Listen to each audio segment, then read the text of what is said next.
have that situation. You see this wall right here? This is a closet to the exterior. I have one on each side of the house, and they're definitely not conditioned in it. I mean, they feel like they're outside, you know? This is like my outside unit closet. Do you put food in there in the winter? I could.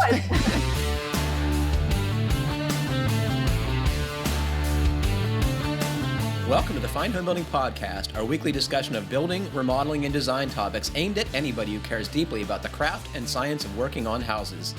This is Senior Editor Patrick McComb. Today I'm joined by Fine Homebuilding Editor Brian Pontalillo. Hey, Patrick. Good to have you, Brian. Glad to be here. Senior Editor Kiley Jacques. Hello. And producer extraordinaire Jeff Rose. Hi there. Please email your questions to fhbpodcast@taunton.com. You can find previous podcasts and check out the show notes at finehomebuilding.com/podcast. Well, it is a pleasure to see you all this morning. I am back in my workshop/office, and it is good to be back here with power on. Yeah. You've been through the ringer, huh, man? Oh, dude. But we had a prolonged power outage here in Connecticut. But Charleston, South Carolina, which is very coastal, I'm betting you didn't, Brian. Is that true? Yeah, we were really fortunate this time. The storm, it came really close, but stayed just far enough offshore that we just got a few gusts of wind and a little bit of rain. And what's fascinating is that we get flooding when we have a moderate rain here. It doesn't, like an afternoon shower. We don't need a hurricane for this city to flood. And yet nothing happened. And I also realized, this is my second year here, and that was my second hurricane to come by. Last year we had a big one coming head on, and people were taking it seriously. Things got boarded up. City made preparations. People evacuated. This was category. It was on the border of tropical storm in category 1. People didn't blink an eye. It was like daily life, just out shopping. And so I think this city is just used to, the threat of big storms, and has seen so many big storms that it takes more than that to get anyone excited.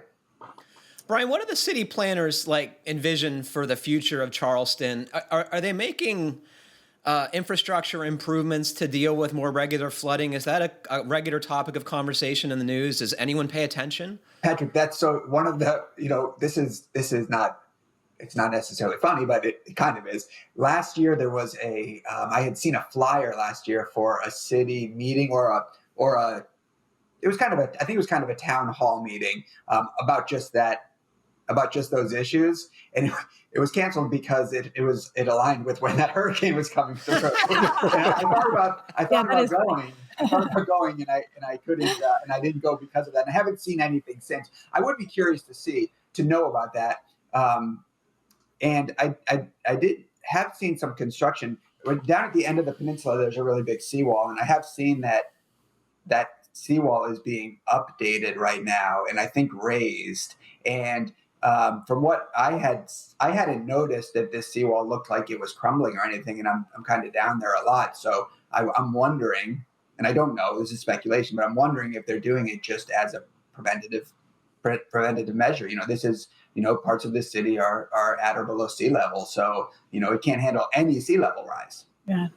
Or any storm surge in a storm. When you have a storm or a high tide with, the right conditions, do they use pumps to drain the streets, or do just people drive through the water? What goes on in those situations? The city, from what I've seen so far, and I have not been here that long, but from what I've seen so far, the city does drain really fast. But where do they direct it all? I'm not sure, and I'm not sure where it's going, but at least in the neighborhood that we live in, we had some flooding earlier this year I had to go meet Amy on our way home from work to just, kind of help her get home safely, because she was driving home into this situation. She had to find a place to park on, high ground and whatnot. And I was walking in water up to my knees, just right outside our door. And, in the next day, there were only a few puddles left. That was at night. That was in the dark, and in the morning there were only what amounts to puddles left. So I'm not sure if that's built-in infrastructure or if that is good fortune because of draining soils or what it is. But it doesn't seem to Of course, once it gets into buildings, the damage is done, but it doesn't seem to last all that long, the flooding that I've seen so far. Wow. So, Jeff, you just got your power back, and you just got your internet back last night, correct? Right. Yep. So what happened in your place? I mean, as far as the damage, or Yeah. what knocked the power out was a tree came down and knocked a pole down with the transformer and everything that's attached to it. Did you witness this carnage when it was happening? No, it was through the woods, so I couldn't see it. And what was the deal with your internet? Why did that take so long to get restored? I think they just were low priority because it's kind of an isolated neighborhood, like 25 people. So. And you were going to the office to do your job, right? Right. Yeah. Oh. As much as possible, but my equipment's here. Yeah, and you have a generator, but you were scared to run it because the power is not clean, as they say. And you observed this with a multimeter, correct? Yeah. And it was actually making more than 120 volts. Is that right? Yeah, it was about 122, 123 volts, and according to the little meter on it, 63 cycles. So it's like, all right, I'm not going to risk it. Is this a hardwired standby generator, or is this no, just a portable generator? And how do you connect it to your? Don't ask him. Plug it in the garage. I've been researching this very subject, and actually what is supposed to be delivered tomorrow is a transfer switch with 10 circuits on it. I have not pulled the trigger on a generator, but my loving wife, who never asked for stuff, said, can we please be better prepared for our next prolonged power outage? Mm-hmm. And I totally get it.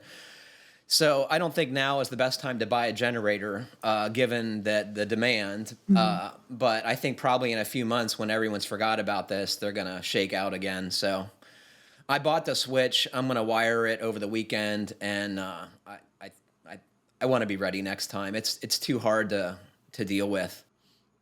And it seems like Connecticut can, since I moved here, it's like the semi-tropics now. We can count on another serious weather event. I predict next summer. Carol made the point too, like we've been very lucky that our 5 prolonged power outages have occurred in warmer weather. If it was in, freezing temperatures, pipes are going to freeze up and potentially break. So but we don't think we can risk that. We don't get freezing temperatures here anymore. Did we notice that? I don't think we have to worry about snow. It hasn't snowed in 2 years.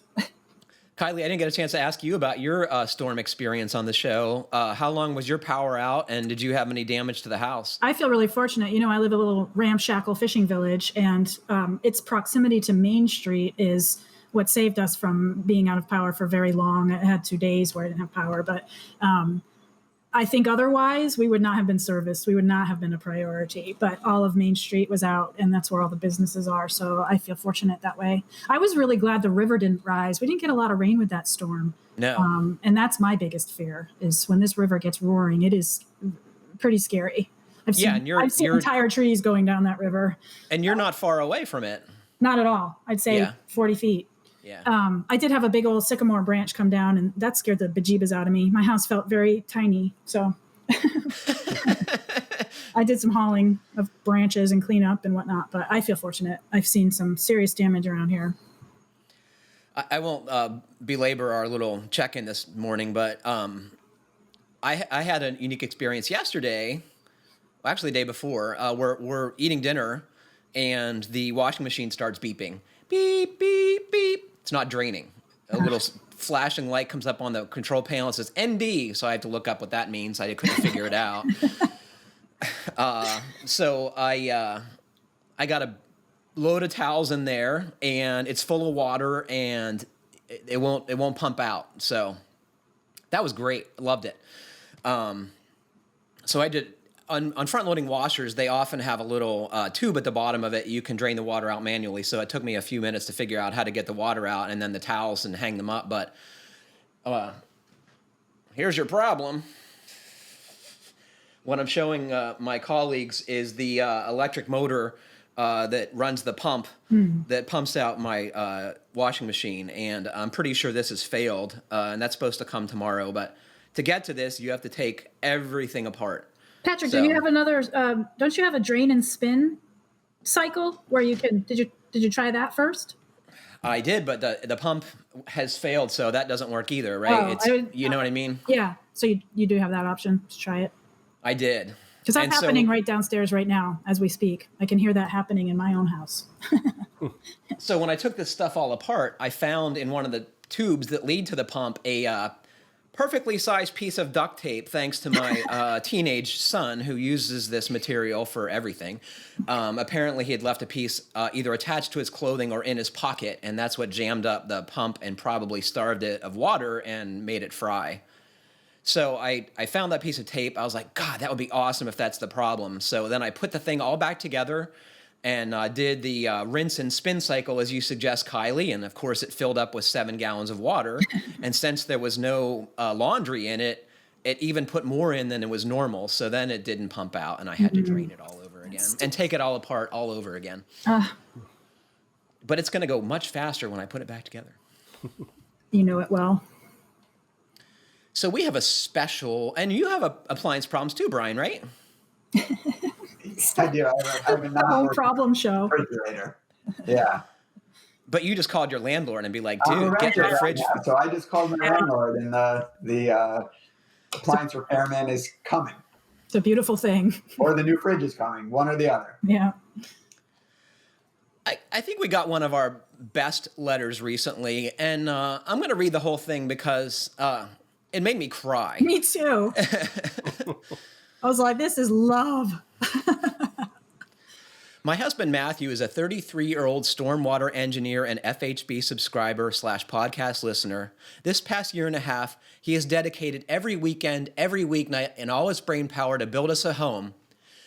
His birthday is August 24th, and I'm hopeful that you might be willing to help me celebrate the work he has done in the past year. Maybe a shout out on the podcast. Maybe you have bigger or more unique ideas. Reading your magazine is one of the few breaks he will take, and he hasn't finished a single issue since he started this work. Listening to your voices has become a weekend ritual. He respects you and would certainly be honored to hear your support of his efforts. We own a 1950 Cape Cod in Falls Church, Virginia. Matthew wanted to build an addition and renovate the house to be greener for fun. So he designed the plans, learned all the trades, taught me how to be his right-hand man, and we did it. We rented the excavator and dug the foundation for our addition. We built the foundation walls. We demoed the whole house down to the studs. We took off the roof. We installed a flat roof on the greedy shed dormer. We replaced all the plumbing. We replaced all the electrical. We expanded the front porch and poured stairs. We insulated our crawl space. We did pay for framing, HVAC, window installation, and drywall. It has been all-consuming, and Matthew has not broken. On a typical weekday, he works his 8 hours at his paying job, works 4 to 6 hours at the house each night, and then studies the next step on the project before bed. He is tirelessly dedicated to this house and has been for over a year. I am beyond proud of him and his ambition. I want to celebrate him and his many, many accomplishments. He has proven that we can build an airtight and beautiful home when we turn away from all our hobbies, spend all our money, lose sleep, and try very hard to do the very best job we can. Love it. We have finally moved back in after 8 months of renting. We have 1 shower and 1 toilet. Most of the rooms are painted and raw hardwood floors are installed. Cabinets are almost fully installed. Trim work will take months, I'm sure. Who needs doors, right? Our current furniture is 1 bed, 1 dresser, 1 TV, and 2 folding camp chairs. I expect this to be our new normal for a while. I feel like you folks are the only ones who can truly understand what this experience has been like. Maybe you'd be interested in helping me celebrate. Thank you for reading. We've been listening as always. We'll be listening as always. Thanks, Joanna. So Joanna sent me a bunch of pictures, and this is a phenomenally huge project for 2 people to undertake, no matter their skill level. It's just mind-blowing. I can't believe they laid their own foundation, for example, and the list goes on. But we'll put pictures of their accomplishments up on the podcast page so you all can see. Did you guys get a chance to look at these photographs? I couldn't find them, but I'm really looking forward to seeing them. They've done a great job. So they took their old little Cape house and they put, Henry Blueskin on the exterior to make it airtight, and they did a full gut rehab with this addition all by themselves. It is a staggering accomplishment. I hope they're proud of their efforts. And Matthew, happy birthday. Happy birthday, Matthew. Happy birthday. To the best wife ever out there. And Joanna, you are a gem for sure. Right. I really did. I got misty-eyed when I read this the first time. And this comes from Carson from Oregon. So folks who live in Oregon now are sending me their state spelled phonetically. You don't do so well with the Pacific Northwest in general. Did you have trouble pronouncing Oregon? I didn't think I did, Brian, but apparently I do. Never mind Wenatchee and Yakima. And this is great. I'm going to let Kiley pronounce the Pacific Northwest places from now on. This one is, hello, Fine Money Saving Podcast. In a previous episode, you mentioned that buying RTA cabinets or IKEA cabinetry is much easier than building them yourself, which may not be worth the time investment. I noticed that my local sheet supplier has CNC services and can cut plywood to size mechanically for a very reasonable price.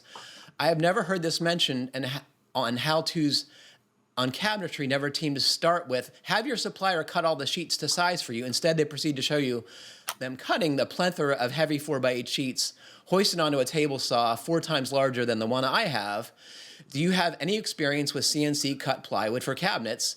Is this a happy middle ground between RTA cabinet service and a DIY build in terms of effort and cost? So have you guys heard of this? I have seen, I haven't kind of taken a deep dive into this as an option in terms of what it actually costs. But I have definitely heard of people having custom CNC work done for cabinet builds. And obviously, I mean, it's very doable, CNC with good design, with the right design and the right CAD files sent to the CNC factory, you're going to get what you need. There's no doubt about that. This is professional services that do just this. And it's math. It's math. whether it's cost effective or not, and then you have to assemble those parts. It's not going to be the same as assembling things that are sent to your house ready to be assembled with, really engineered to be assembled efficiently, because you're still going to be left with the same kind of assembly that you would have if you broke down, your own sheet goods. And I think it comes down to a few things for me, right? When you order something from IKEA and you get flat packed cabinetry sent to your house, you're working with what they offer. And so you have to know what your space is. And you have to know that the cabinets are going to fit and work in that space. But at the same time, it's not custom. Either their sizes are going to work for you or they're not, or you're going to make their sizes work or they're not. And then, these things come, like I said, they're designed to be assembled. So assembly goes really fast.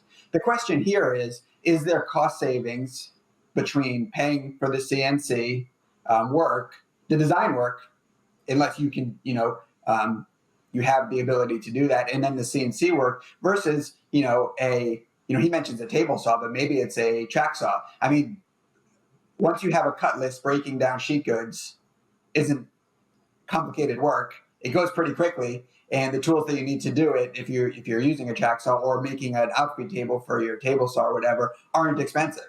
Mm-hmm. So it kind of comes down to that. Maybe you value your time in a certain way, and so you'd rather not go through that process. But to me, breaking down the sheet goods, once you know what you're doing and have kind of planned how you're going to break down the sheet goods, isn't the challenging or time-consuming part of making cabinetry. It is physically demanding. So if you have trouble lifting sheets of plywood, this seems like a good way to go. Mm. I've heard of this. I have never done this myself. As Brian suggests, I don't think cutting down the sheets is the hard part, but it does take up a lot of space and it is physically taxing. And it one thing that they will do that you won't have to do is think about material use. And in my experience making cabinets, minimizing waste is one of the challenges. So really thinking about how you're breaking down, how you're using and breaking down a sheet of plywood or whatever sheet good you're using for your cabinetry is really important, so that you're not throwing away more than you need to. Right. And I think, a cabinet shop with a CNC machine is used to optimizing materials. So I bet they would be more, they would have experience helping you get the most from your panel products. It's a good point. I think if you had that service available to you, it could save you a lot of time. And you're back. You heard of this, Jeff? I have not, but the idea of handling that much plywood is just, getting it home, daunting. Moving it around, storing it. That's probably. It'd be great if you could have it delivered to someone else's shop, right? Yep. Yeah, if you're not set up to do that, it's challenging. And this is material that you want to take care with. We're not talking about sheathing for your walls. We're talking about cabinet grade plywood. So, throwing it in the back of the pickup truck is not the same. I worked on a cabinet job a couple winters ago, and the guy that I was working with had a Sprinter van, and man, what a nice vehicle to have when you need to carefully handle sheet goods. Yeah, I've only ever worked out of a pickup before, and so a Sprinter van, Kiley, is they used to be Mercedes, and then they were Dodge. Now they're Ram, but it's a van with a tall roof, and they are European design, so they're just kind of nicer than a normal Chevy Ford van, right, Brian? Yeah, and you can put full sheets in with room to spare, and you can I can stand up in one. I'm not very tall. Chris, who I was working with, is about 6'5". He had to hunch over, but still, you can get in there to move the sheets around, and there's a lot of reasons to like those vehicles, but moving sheet goods that you need to take care of was certainly seemed like one of the advantages if you're doing that kind of work. Ryan from Redondo Beach, California, writes in, hi all, listening to 271, and wow, it's going to take me a while to digest the changes, but I'm sure you all pull it off just fine, as you've always done. He's referring to the Kiley taking over GBA and Brian coming back to Fine Homebuilding. If you all haven't heard that, listen to 271, and we'll talk more about it. The real reason I wanted to write in, though, was about the discussion regarding people keeping the physical magazines. I've been a subscriber for about 10 years and soak up every ounce of information I can from FHB and every other source. About 7 years ago, I got into a building discussion with my uncle-in-law as he saw me reading the magazine. The next day, he came back with 3 boxes of FHB all the way back to the first issues. I took them home and read through every single one cover to cover. It was an amazing experience. If I'm going to go back to a past issue for reference, I just do it via the website and digital archive, but I'm hoping one day I can pass on my collection of the magazines to another person that's eager to soak up the amazing wealth of information you've covered over the years. It's one thing to read an article on the web, but there's nothing like having an entire issue in your hands and flipping through the pages as you enjoy all the work you have done to create the FHB experience. As always, keep up the good work. Your loyal FHB supporter and fellow building science geek, Ryan.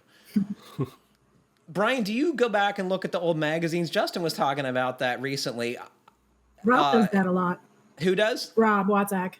He really enjoys them. He does it a lot. Have you looked back at any, Kiley? Oh, yeah, I have. Yeah. Not to the degree that this guy has, although I probably shouldn't admit that, but I can appreciate where he's coming from, very much so. And it's an entirely different experience. It's tactile, and I don't think it can compare. I think both serve a function. What do you think, Brian? Well, I love physical magazines. There's no doubt about it. And when I was sitting at a desk at the office for a long time with a full collection right beside me, I used to pick up, pluck out old issues and just read something pretty often. Mm-hmm. In fact, I've been wondering lately if there's something, if we could do something fun with some of that old content. So maybe we'll do something surprising in the near future with some of it. One thing there was some wacky stuff in there. I know that it's a lot of the content is more niche than it is now, right? That's a way to describe it. Some straight projects. Fine woodworking too. I even more so than fine home building. I loved to look at the really early stuff of that. There was some wacky stuff in there, like make your own eyeglass frames, like make your own wood strip kayak. It's just. I can't imagine them doing that now, but there was no other company doing that, so you could get away with doing any kind of wacky thing you wanted, right, Brian? I think that's it, and these publications were launched for a very specific person. Despite the fact that Fine Homebuilding was quickly adopted by the pro builder, it wasn't launched necessarily to be sort of a trade magazine or for the pro builder. It was just launched. It was kind of launched in that owner builder spirit, but really to be for anyone who just was interested in building on any level. That's true. It's true of all Taunton's publications, right? Yeah. I mean, it's all about the hand craftsperson. It's funny, I don't do it now because I don't have my collection of print magazines here in my home office, but it's funny, I would look stuff up on the website and then go to the book to look at it instead of looking at the screen. I just like that format better. Sure. But we're old. Yeah, we are. Let's get to some questions before we run out of time here. This comes from John. I'm a big FHB fan. As a DIYer and someone generally interested in home building, we're in the middle of a kitchen and bath renovation of our 1930s house in New Jersey. The kitchen hasn't been touched since the 50s, and the bathroom is original to the house.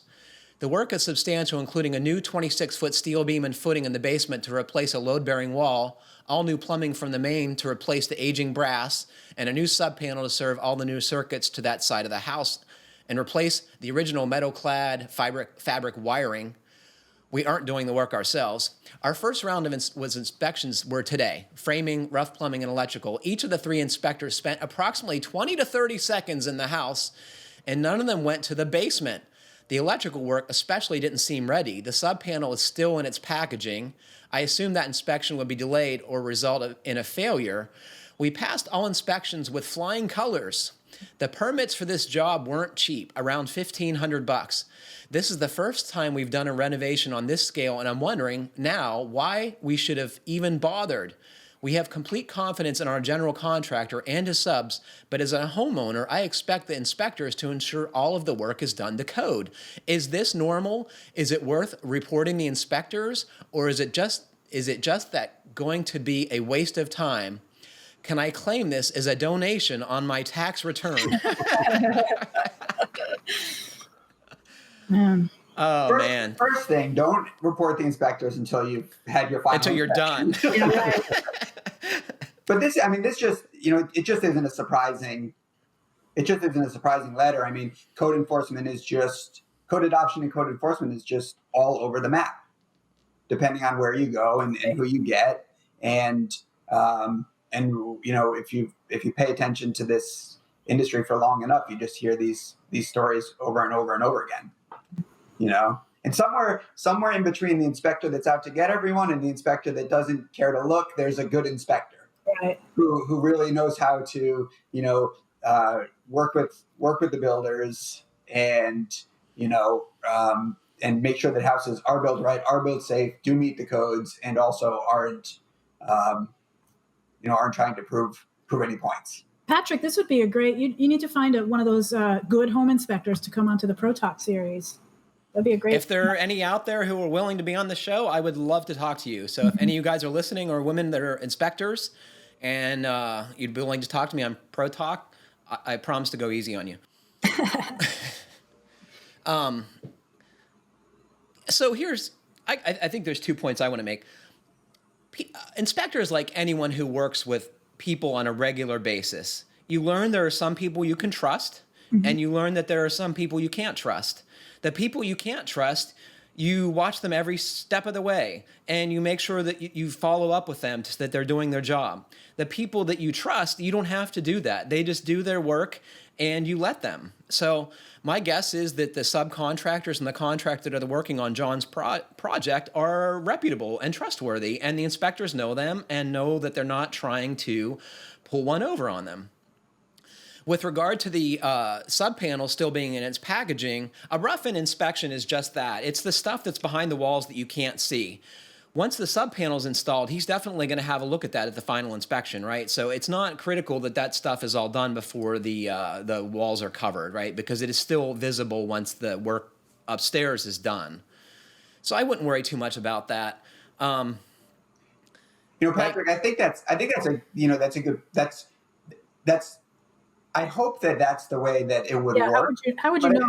but at the same time, for the homeowner who, this homeowner says that they explicitly trust their contractor, but for the homeowner who doesn't have that, maybe the building official can provide some assurance and provide some comfort that the work is getting done well. And so, so if they witness this, if they witness this type of an inspection, it's not going to give them the confidence. Right. And this is, hey, what they described is a lot of their money. This is going to be their home. You want people to care. Yeah. If you do the hourly rate that inspector got, right, it's off the charts, right? Yeah. Yeah. You want to feel like you're getting something. It's a weird dynamic, right? Sure. Inspectors don't want to be jerks. They're obligated, though, to make sure the work is done correctly.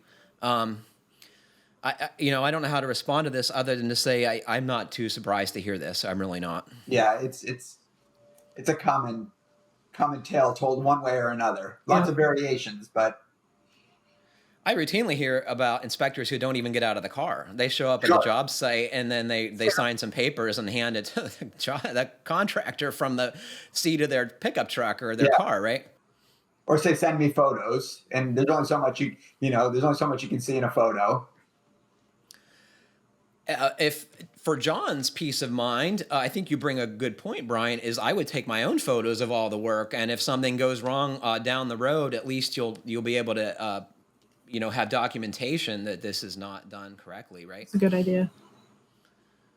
Yeah, that's something from the commercial building world that I think, I've heard more and more homeowners say they're adopting anyway. No, I'm sorry, home builders say they're adopting anyway. It's just, documenting the work that gets done in a house in photos, not only as sort of, sort of guarantee that things got done right, but just good information for homeowners to have to know where things are located behind their walls. That's very true. Some builders do it, and it's so easy now, right? It's so easy now. And the date stamps are on your digital photographs. You don't need to sort them. It's so much better. This comes from Danny from Calvert County, Maryland. My family and I moved into my in-laws' house about 3 years ago. It's a large 2-story. Shortly after we moved in, we noticed that the closets would be extremely hot in the house in the warmer months. Weird, I know. The 2 bedrooms we use, the closets are on the exterior wall. Long story short, I was in the attic the other day for a different problem, noticed something weird with the venting. Around the whole house, the builder placed what looks to be cardboard up vertically in the rafter base. I'm not sure exactly what he was hoping to achieve. I would appreciate any feedback you can provide. If more pictures are needed, please let me know. Longtime listener.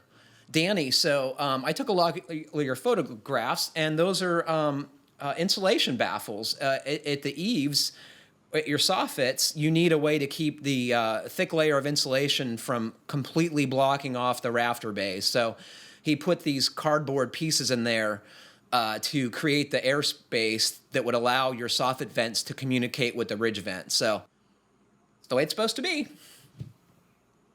Isn't that great when there's not a problem? and I know that that there's a phenomenon called wind washing that with fibrous insulation, where when air flows through fibrous insulation, it decreases the effectiveness of the insulation. From what I've seen in terms of research, it's not as big of a factor as maybe some builders believe it is. That it decreases the effectiveness of the insulation only pretty insignificantly. And so maybe there's no need to go to extremes to prevent wind washing with fibrous insulation, but at the same time, it can't hurt to air seal that blocking into place.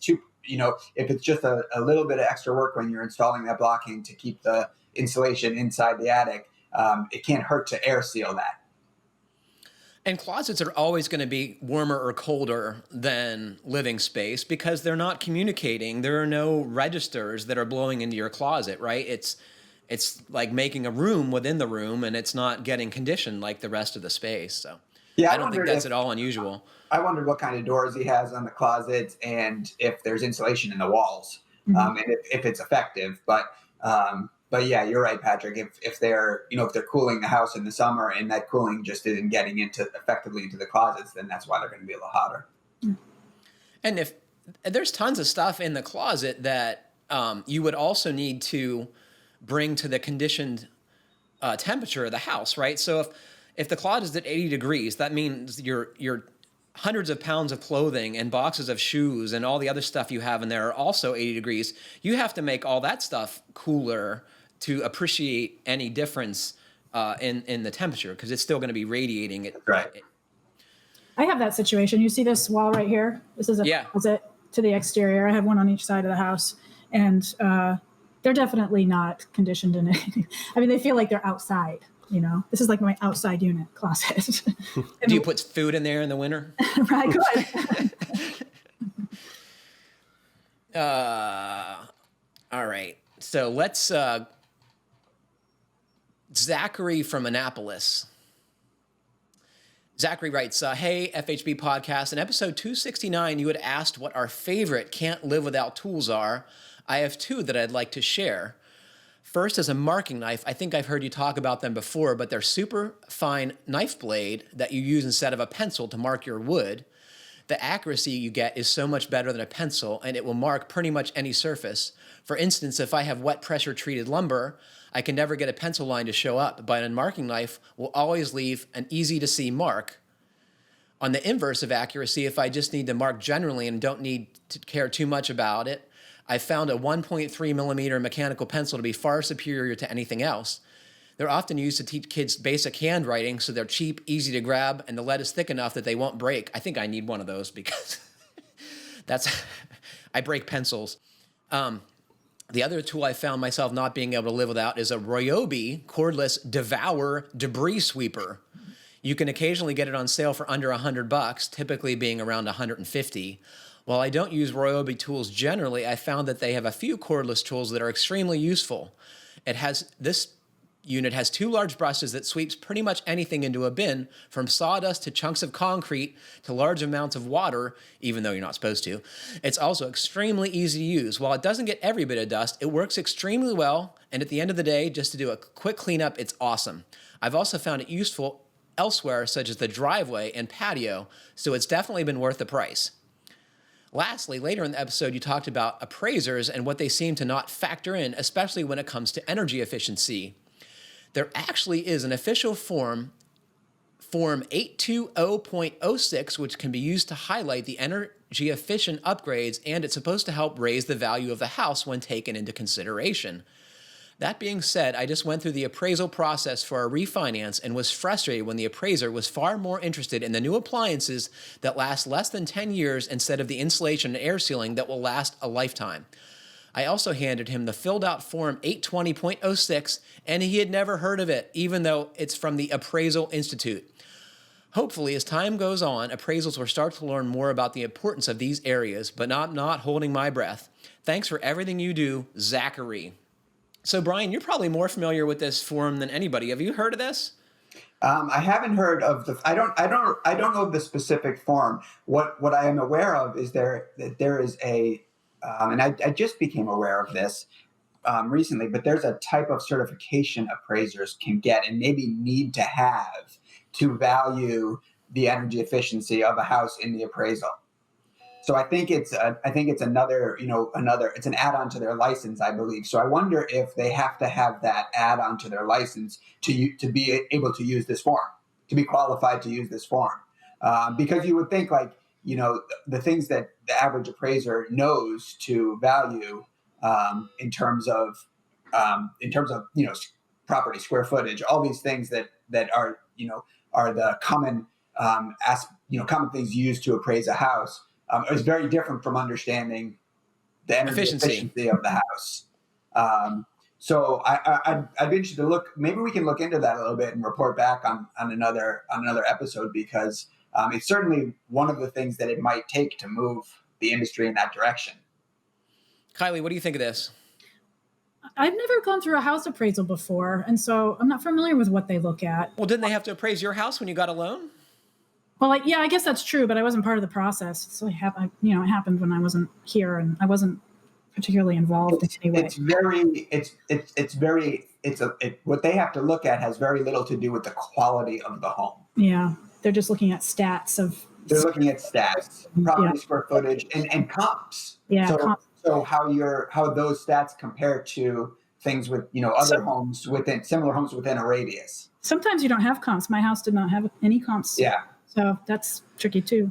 Especially if you're on the entry level of a single family home, comps are very difficult. And that's been my experience both in Stowe, Vermont and here in Southern Connecticut. Yeah. Just because small homes, especially because how do you compare a 700 square foot house to one that's 1,200? Right. It's not a comparison. And the other houses on my street are seasonal and mine's year round. So It's funny. So when we shortly after we bought our house in Stowe, Vermont, I want to say it was 3 or 4 years later, we had done some pretty good improvements, and interest rates were more attractive than when we got our mortgage, right? So I wanted to refinance, and the appraiser came out, and he had actually done the original appraisal. And he's like, I remember this house. He's like, what are you guys trying to do? And I was like, well, I want to refinance because we've made these improvements and interest rates are 2 points lower than what we signed. And he's like, well, what do you want it to appraise at? I said, I was like, isn't that your job to tell me what its value is? And he's like, honestly, this house is very unusual in this market. He's like, I was like, well, we need a 20% debt to value ratio to get rid of our private mortgage insurance. You guys, I'm sure, know what that is, but for those of you listening who don't, if you don't have 20% down, you have to get an underwriter to ensure the lender will get their money if you default on the loan. And so Freddie Mac and Fannie Mae are the entities that insure mortgages for people who don't have enough down payment. And so we didn't. With our first house. And so I wanted to get rid of the PMI, which is usually, in our case, I want to say it was $100 a month of our mortgage payment was paying for this insurance. So of course that doesn't really get you anything. So we wanted to get rid of that. And the guy had to ask me what I was what it would take to get to that 20% ratio. And I told him, he's like, oh yeah, that won't be a problem. So there you go. I think a lot of people are refinancing their houses right now. Have you thought about doing that, Patrick? I sure have, Kiley, because I think our interest rate is close to 5.5% or 6% right now, and I see mortgage rates that are 3%, right? Yeah. Now is the time to start moving real estate. I get these offers in the mail and by email all the time with regard to refinance offers, and they always want to sign you in for 30 years again. And there's definitely thousands of dollars in closing costs to even refinance your mortgage. So you have to weigh whether it's worth the out-of-pocket expense to save the few hundred or $150 per month on your mortgage, or I mean, it could be hundreds, right? Depending on the value of the loan. And where you are in your mortgage. I think oftentimes how they're selling refinancing is to lower people's monthly payment. Because by lowering someone's monthly payment, you make their financial life immediately better. But that doesn't always equate a better long-term picture for your finances. So it's how depends how you are looking at it and how you want to look at it. You don't have to know you're lowering your monthly payment if that's the best thing for you to do at the moment. So, those are two different things, right? Lowering your monthly payment and actually having a better long-term financial situation with your home. I'm such a sucker for the lower monthly payment. Every time I take the short view, unfortunately. So you just bought a car and you're very experienced. They don't ask you what you can afford. They ask you what monthly payment you can afford, right? And everything, all the negotiations driven by how much you can afford per month. Yeah, and they wanted. Well, I almost put myself in a car that I couldn't afford, and I really thought long and hard about it, and realized I can't afford this car. So I did my research. I started over again. I went back to the drawing table and I got a car that I can afford and I feel comfortable with. But yeah, you're right. That does happen. Since we're probably the least qualified people to be talking about financing, can we go back to marking tools? Say that again. Can we go back to marking tools for a moment? Oh yeah, please. I think we're a little more qualified to talk about if anyone's, please, we are not giving financial advice, right. but maybe we can talk about marking tools. I don't know if you've listened to the podcast in the intervening years since you've been off of it, Brian, but we are never fearful to talk about things that we have no business talking about. So just put that out of your mind. Welcome back. Right. Well, so marking tools. Go ahead. I do want to kind of just in a way just kind of agree with his comment on the marking knife and what a valuable tool that is. Kind of recently I was working on. I mentioned a cabinetry job before, and the face frames for this was a lot of cabinetry and being put into a home that was part like really old house, like 400-year-old house in part remodel, and things were wonky and lots of scribing to be done. And to make matters more fussy, all the face frames were being joined. They were beaded face frames being joined with jack miters. Great. So this was certainly a job that took a lot of patience and precision. And what we discovered pretty quickly, we were using that Gary Katz jig that you can find in a past issue of Fine Homebuilding for making the jack miters. I think if you search jack miters, you'll find Gary's article. And briefly, Brian, he uses a router. Is that correct? And a sled.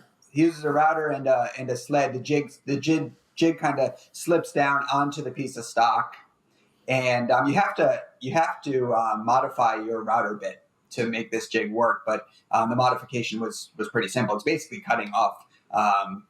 Taking off the bearing and grinding down the post for the bearing so that you have this chamfer bit that once had a posted bearing on it, and now it doesn't. And you can find these jigs, but it's hard. You can find these bits, but it's hard to find the right size to work for this. So we're using this system, and as we kind of refined our process in making the first few face frames. Two of the things that we found that were just a must were marking the stock in place, because we had all this stock milled, and so there was some variation, milled by a local lumber yard, and so there was some variation in the stock, and so marking in place was kind of the only way. Marking the two pieces, the joining pieces in place, was the only way that we were going to be precise. Measuring wasn't going to work quite as well, and also using a marking knife to mark and align the jig. Even the sharpest pencil line was too fat to be precise if we wanted really nice jack miters where these beads lined up.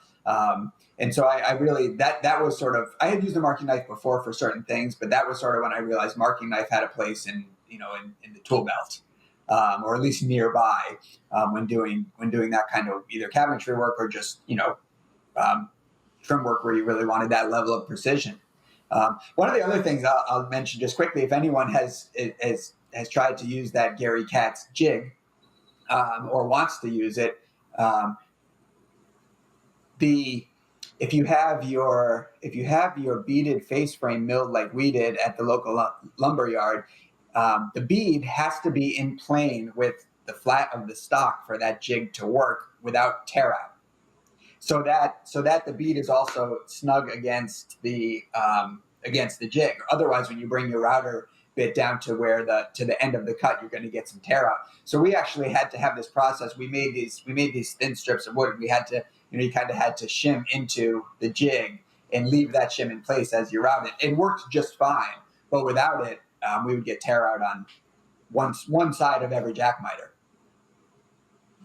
I will say that my introduction with marking knives came with my year at Fine Woodworking, where if you're making furniture, marking knives are ubiquitous because the precision matters that much. Outside of like very precise finished carpentry, most carpenters are never going to be introduced to a marking knife, but every furniture maker knows exactly what you do with that.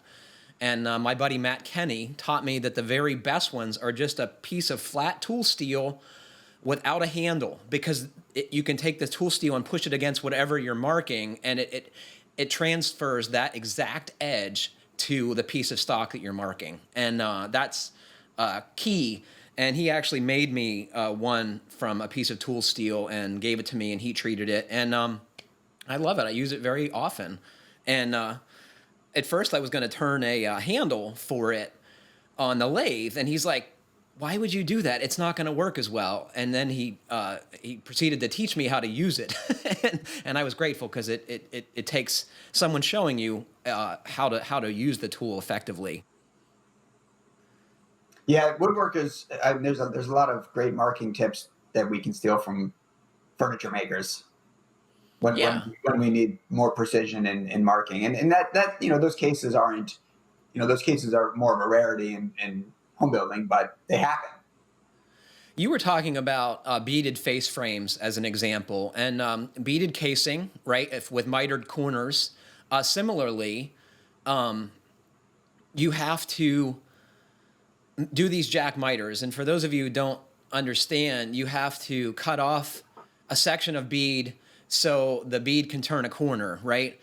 And the easier way to do it is with an applied molding. So you actually make a molding that's beaded and you apply it to the square stock, and then you can miter it on a miter saw or with a miter box.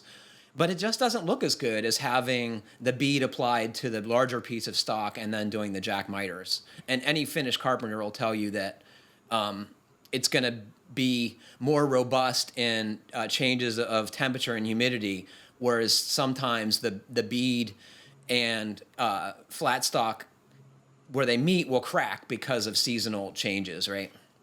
Yeah. Jeff, what's your experience of marking knives? Do you think that's the way to go? Oh, yeah. Yeah. Even, I just use a snap blade knife in my tool belt, just for marking stuff when I'm doing stuff around, with because you can extend it real far when you need to. Is that correct? Yeah, and it's very precise, and you can lay it flat against the edge that you're trying to mark. And yeah, I bought my first snap blade knife to cut rigid foam, and I found that I use it for a lot more things once I knew it was there. Yeah. What kind did you buy, Brian? Did you buy a Tajima or an Olfa? I have no idea. I bought whatever they had when I went into probably my local lumber yard buying my first round of stock for that project. Yeah. That right there is the difference between Brian and Patrick. What?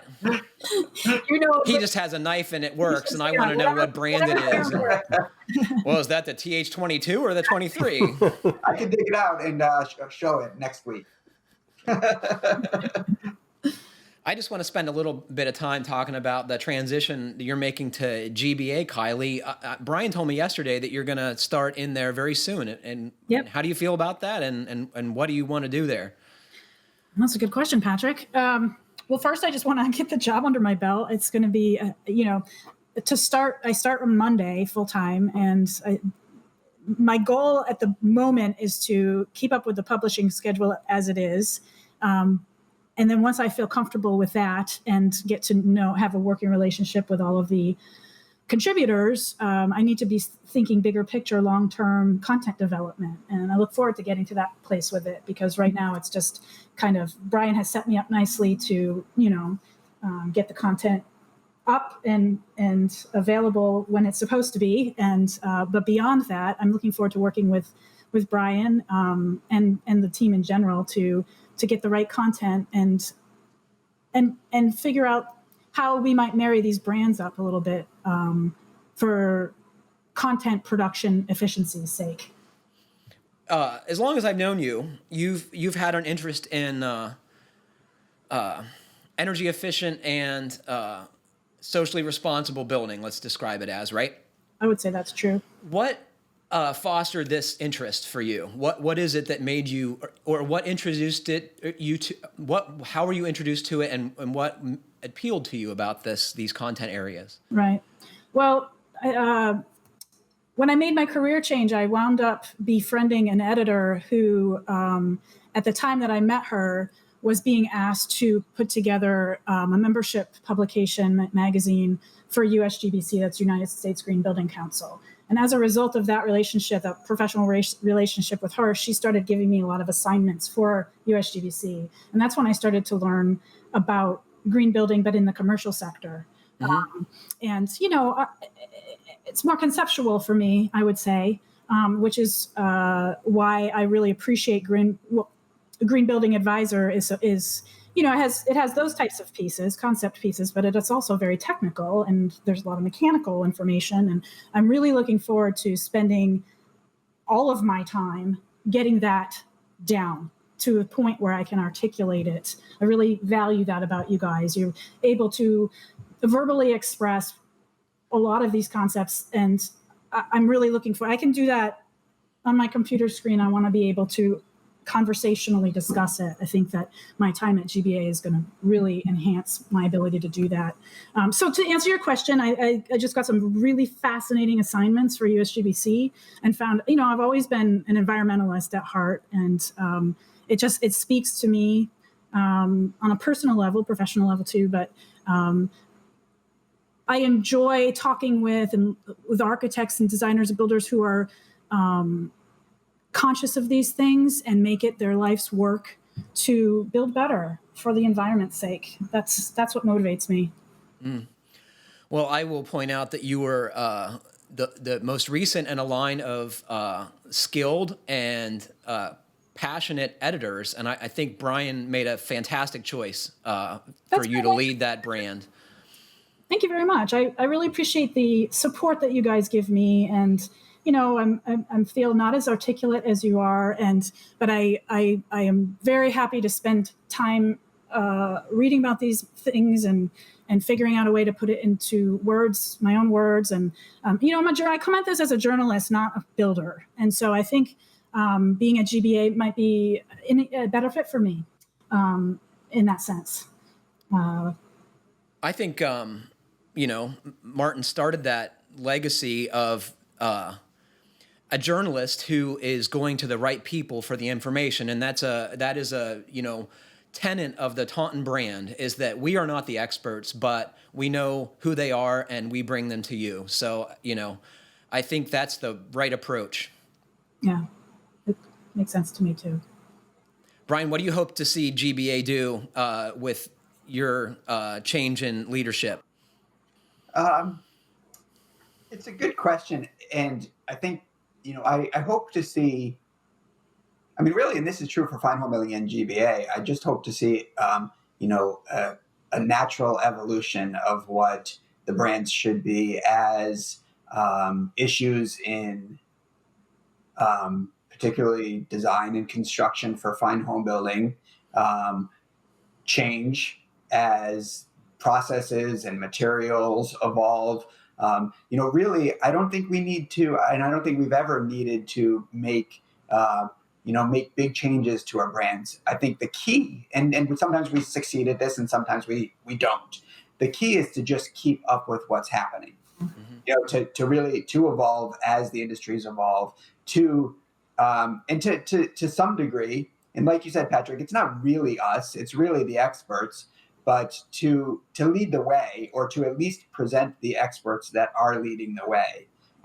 It's sometimes I feel like we're too early with leading the way, and people aren't ready. People aren't ready. The industry isn't necessarily ready for what we publish. I remember when we published a 6-part series on designing and building a passive house, and I just think we were a little too maybe a little too early on that. But at the same time, we're not we're not for the building industry at large. Yeah. We're for the